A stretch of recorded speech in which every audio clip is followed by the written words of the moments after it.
good afternoon, and welcome back. I have my youngest daughter here, Rai. Ryan just got back with her sisters from her mom's. For how long were you there? A week. A week? Almost 2 weeks? 2 weeks. Yeah, I think today would have been 2 weeks, but they came home yesterday. So we thought would do our June TBR, and it's just our to be read list. I believe. I think that's what TBR stands for. I'm not great with acronyms. So yeah, how's your summer been so far? Good. What you been doing? Nothing. Nothing.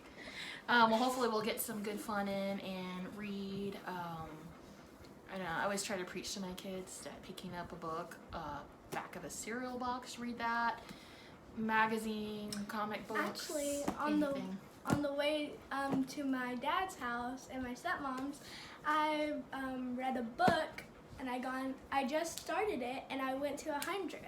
Okay, what book was that? It's Click. It's a novel. Yeah, it looks like a graphic novel. Graphic novel, and the author is Kayla Miller. Good job. What's it about so far? It's about this girl. She has to do this act in a play, and she it's not an act. It's like a group thing, but she doesn't have a group to go in, and she just feels lonely. And her aunt tries to help her. So yeah. Yeah. So the one I've been reading, and this was in my school intro video, is The Beautiful Ones. I actually read this at the beach in Florida. I was reading it a little bit, and that was very liberating. Just sitting, watching the waves, reading a book. I'm making some progress, but this really hasn't taken a lot of, I guess, priority in my reading, just because I have my school books, which I'll talk about shortly. But again, this one by Sylvia Moreno Garcia, and really talks about almost like a love triangle between a guy, another woman, and her actual niece. So interesting. I won't ruin the plot for you, but that's been one I've been reading, but I just can't read a lot because of school. But the second one, after I finish that one, is Late Migrations by Margaret Rankle. And I actually got these both at Barnes & Noble. It was buy one, get one 50% off. So I'm excited to read that. It says, from New York Times, opinion writer Margaret Rankle comes an unusual, captivating portrait of a family and the cycles of joy and grief that inscribe human lives within the natural world. So yeah, those are my two fun books. And then, yeah. Do you have another one? Yeah, so I actually have that one I already told y'all about. Then I have this one. It's called The Vampire Diaries. I love to watch The Vampire Diaries. And it's by L.J. Smith, yeah. So, yeah. And have you started this one yet? I only read a little bit of pages, but... And who's your favorite character from The Vampire Diaries? Rebecca. You know what Rebecca, I don't even know what Rebecca.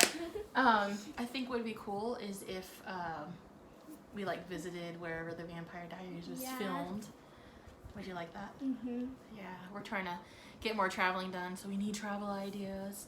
And I didn't really film too much in Florida just because it's hard for me to really enjoy the moment when I'm trying to hold a camera in front of my face or people's faces.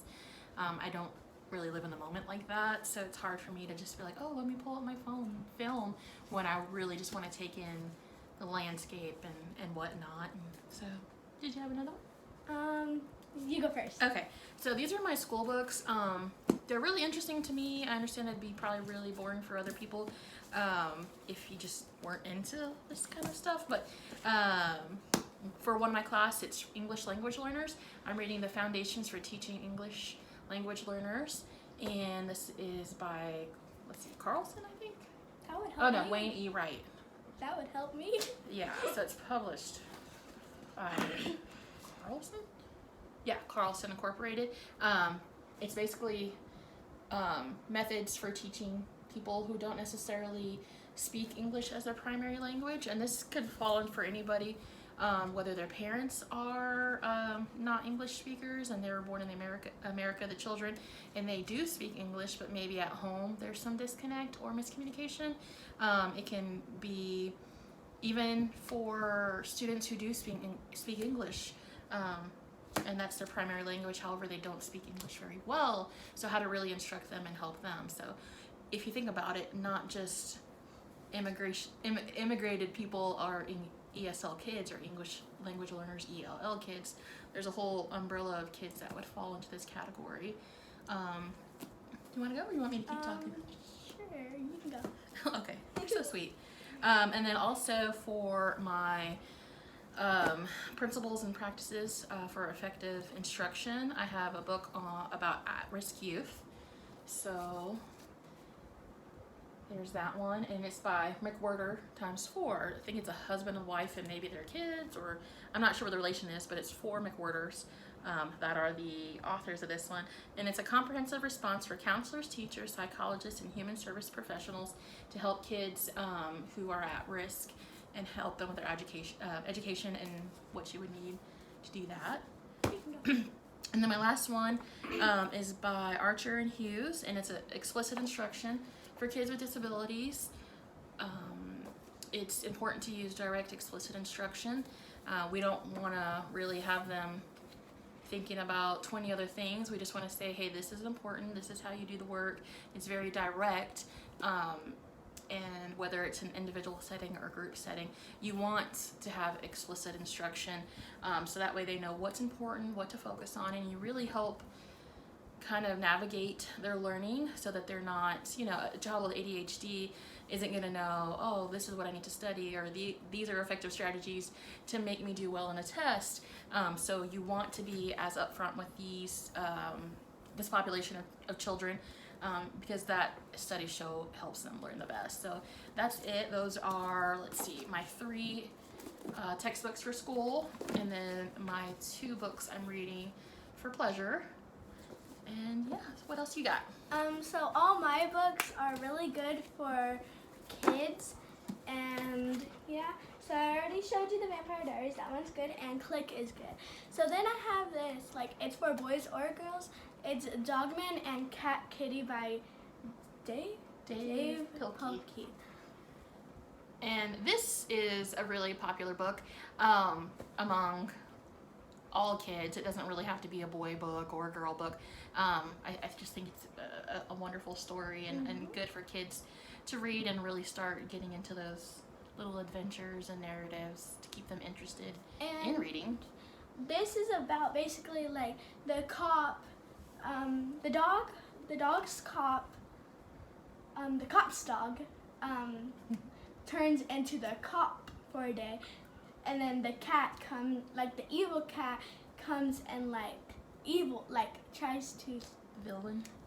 He's the villain, and then the cop's dog turns into a cop, and then the cop turns into a dog. So I really like this. Nice. Then Last but not least, it's this book's Fangirl. It's by Rainbow Rowell.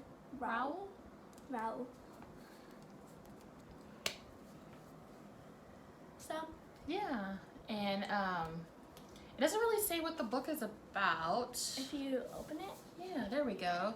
So, Kath is a Simon Snow fan, but for Kath, being a fan in her life is, as she's really good at it, she and her twin sister Ren enclosed themselves in the Simon Show series when they were just kids. It's what got them through their mother leaving. Rereading, reading, hanging out in Simon Show forums, writing Simon Snow fan fiction, dressing up like the characters for every premiere. So it's basically about a girl, her sister, and they are part of this Simon Snow series. Yes. I didn't know y'all were recording. Oh, it's okay. and then also this is the cover, this is the cover of it, The intro. the intro. It's with 2 vampires, I think, and a sword. Wait, no, Oh, wow. 1 vampire and a human, and the human's trying to kill the vampire, and there's evil bunnies. Yay! So I just noticed something. If you take off the cover and look at the very front of the book. It appealed to me, and you'll see why very shortly. I mean, come on, a coffee cup. Who doesn't love? Who doesn't love? But yeah, that is our June TBR. It's really important, I guess, as a parent, for me to have reading goals for my kids. They don't like it all the time, and I try not to force it on them when they're not interested in reading, but it definitely is a cure for boredom. How do you think reading helps you? Whenever I'm stressed, I can just read and put on some music, and that just helps me relieve my stress and makes me relax. All right, well, we thank y'all for y'all's time, and hopefully you'll have a wonderful June and get in a couple books to read, even if it's just one. And make sure you subscribe and like it. Thank you to my co-host Ryan, and we'll talk to you soon. Bye.